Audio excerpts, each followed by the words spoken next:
Welcome to Easy Life Voice channel.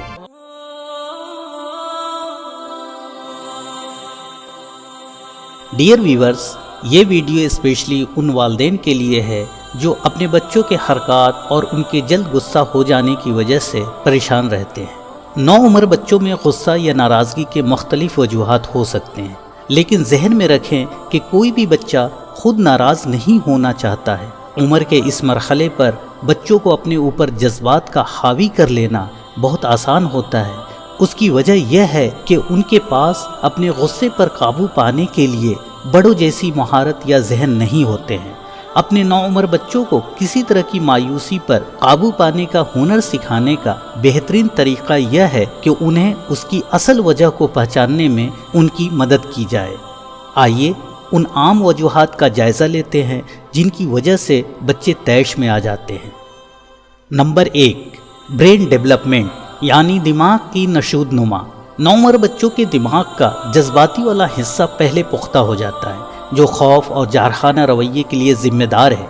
इसके बरअक्स दिमाग का अक्ली हिस्सा धीरे धीरे पुख्ता होता है और यह हिस्सा ही किसी एक्शन के नताइज पर गौर व फिक्र और सोच से मुतल्लिक चीज़ों को कंट्रोल करता है।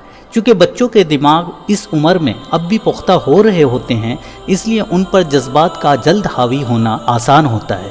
वह किसी भी वाक़या और समाजी उतार चढ़ाव या चेहरे के तासुरात को गलत पढ़ने का भी ज़्यादा इम्कान रखते हैं और इससे उनके लिए अपने गुस्से और जज्बात को कंट्रोल करना ज़्यादा मुश्किल हो जाता है। दिमाग की पुख्तगी एक फितरी बात है और उसे तब्दील नहीं किया जा सकता, लेकिन जहन में यह बात रखते हुए कि आपके नौउम्र बच्चों के गुस्से के पीछे एक साइंसी वजह है, आपको उनके साथ हमदर्दी करने की ज़रूरत है। नंबर 2, स्ट्रेस एट स्कूल यानी स्कूल में तनाव। हम सभी जानते हैं कि तनाव और परेशानियों से निपटने के दौरान अपने बेहतरीन कारकर्दगी का मुजाहरा करना मुश्किल होता है, क्योंकि ऐसे वक्त में अक़ली तौर पर सोचना और अपने जज्बात को संभालना ज़्यादा मुश्किल हो सकता है। आपको ये जानकर हैरानी होगी कि 83% नौउम्र बच्चे स्कूल को एक भारी दबाव के तौर पर महसूस करते हैं। हो सकता है कि आपका बच्चा भी अपने दर्जात के बारे में फ़िक्रमंद हो, या हो सकता है वो अपने हम जमात यानी क्लासमेट के साथ किसी मसले का सामना कर रहा हो और नतीजे के तौर पर वह अपना सारा फ्रस्ट्रेशन घर के लोगों पर निकाल सकता है। ऐसे हालात में आप उन्हें लंबा लेक्चर देने के बजाय उनके साथ मिलकर स्कूल के उन मसलों को बेहतर तरीके से निपटने की हिकमत अमली बता सकते हैं। साथ ही आप उन्हें टाइम मैनेजमेंट की महारतें सिखा सकते हैं, रोज़ाना का शेड्यूल बनाने में उनकी मदद कर सकते हैं और उनके काम करने के लिए एक पुरसकून और साजगार माहौल फराहम कर सकते हैं। नंबर 3, आइडेंटिटी एंड इंडिपेंडेंस यानी शनाख्त और आज़ादी। आपके नौउम्रों के लिए अपनी ज़िंदगी के इस मरहले पर ज़्यादा खुद मुख्तारी का ख्वाहिशमंद होना बिल्कुल मामूल की बात है। उम्र के इस मोड़ पर आपके बच्चे अक्सर ये सोचते हैं कि आपसे अलग उनकी क्या पहचान है, और बहुत मुमकिन है कि इस कश्मकश में वह आपसे इख्तलाफ करना शुरू कर देंगे और अपनी राय कायम करेंगे। यही वजह है कि जब आप उनकी बेहतरी के लिए उसूल और हदूद तय करते हैं कि वह क्या कर सकते हैं और क्या नहीं कर सकते हैं, तो वह परेशान और बागी नज़र आने लगते हैं। ऐसी हालत में उनकी हिफाजत और उन्हें आज़ादी देने के दरमियान तवाज़न तलाश करना मुश्किल हो सकता है, लेकिन यह आप अपने बच्चे के साथ बैठकर दोस्ताना माहौल में मुख्तलिफ घरेलू क़वायद व हदूद के पीछे की पॉजिटिव वजह उनको तोड़ने के बुरे नताइज पर बात कर सकते हैं। उन्हें यह बता सकते हैं कि सभी की अपनी शनाख्त होती है और बेहतर ज़िंदगी के लिए आज़ादी के भी कुछ हदूद होते हैं। नंबर 4, सोशल चैलेंजेस यानी समाजी चैलेंजेस। क्या आपको मालूम है नौउम्र बच्चों को कई किस्म के समाजी चैलेंजेस भी दरपेश होते हैं, जैसे अपने साथियों के छोड़े जाने का खौफ, खुद का मजाक उड़ाए जाने की शर्मिंदगी, या साथ में घूमने फिरने और मदद करने वाले दोस्त का ना होना, बहस मुहाज़ा के बाद दोस्तों को खो देना वगैरह वगैरह। भले ही आपके लिए सभी बातें अहम ना हों, लेकिन आपके नौउम्र बच्चों की दुनिया छोटी होती है और वह कुदरती तौर पर अपने नौउम्र साथियों के साथ ताल्लुक़ की ख्वाहिश रखते हैं। اس کے علاوہ ان کے لیے یہ بات بہت اہم ہوتی ہے کہ دوسرے ان کے بارے میں کیا سوچتے ہیں۔ اس طرح کے سماجی چیلنجز آپ کے بچے کو تنہا اور ناخوش محسوس کرنے کا سبب بن سکتے ہیں۔ اس لیے اگر آپ کا بچہ تنہائی کا سامنا کر رہا ہے تو یہ اشد ضروری ہے کہ آپ خود کو دستیاب کریں۔ آپ ان کے ساتھ سادہ سرگرمیوں کی منصوبہ بندی بھی کر سکتے ہیں، جیسے سیر پر جانا، انڈورز گیمز کھیلنا وغیرہ وغیرہ۔ اس سے ایک طرف جہاں آپ کے بچے کو اپنے ساتھیوں کی کمی کا احساس بہت حد تک کم ہو جائے گا، اور دوسری طرف ان کے ساتھ آپ کا مضبوط تعلق قائم کرنے میں مدد مل سکتی ہے۔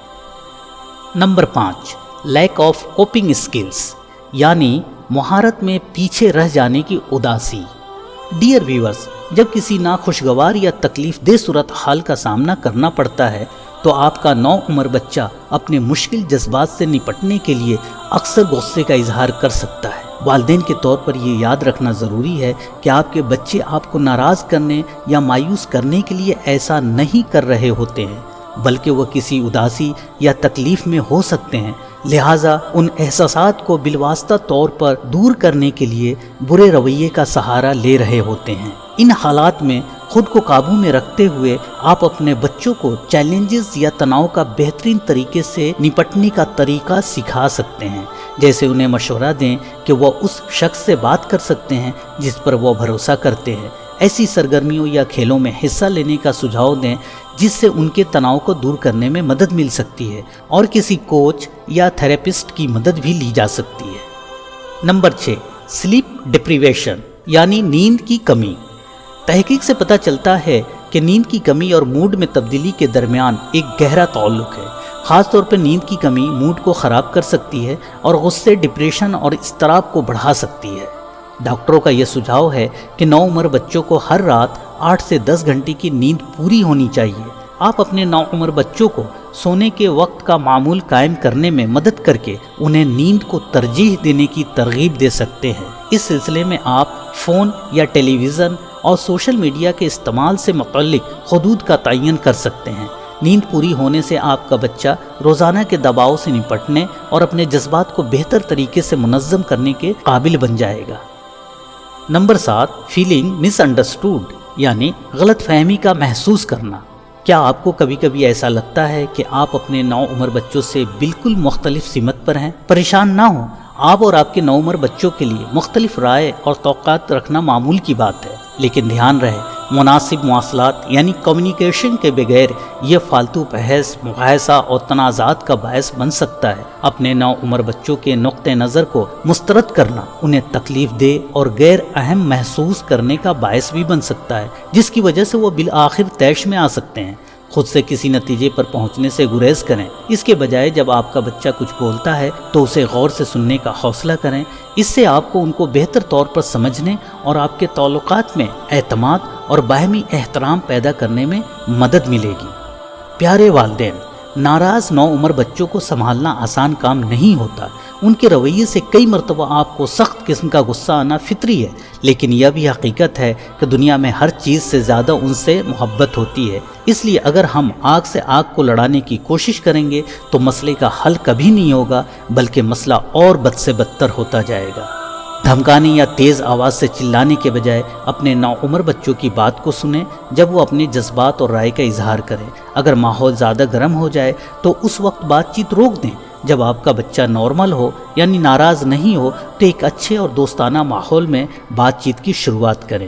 ڈیئر ویورز، اس ٹاپک کا پنچ لائن یہ ہے کہ ناراض اور غصے میں بھرے اپنے نوعمر بچے سے نپٹنے کے لیے ہمدردی اور مواصلات یعنی کمیونیکیشن اہم حیثیت رکھتے ہیں۔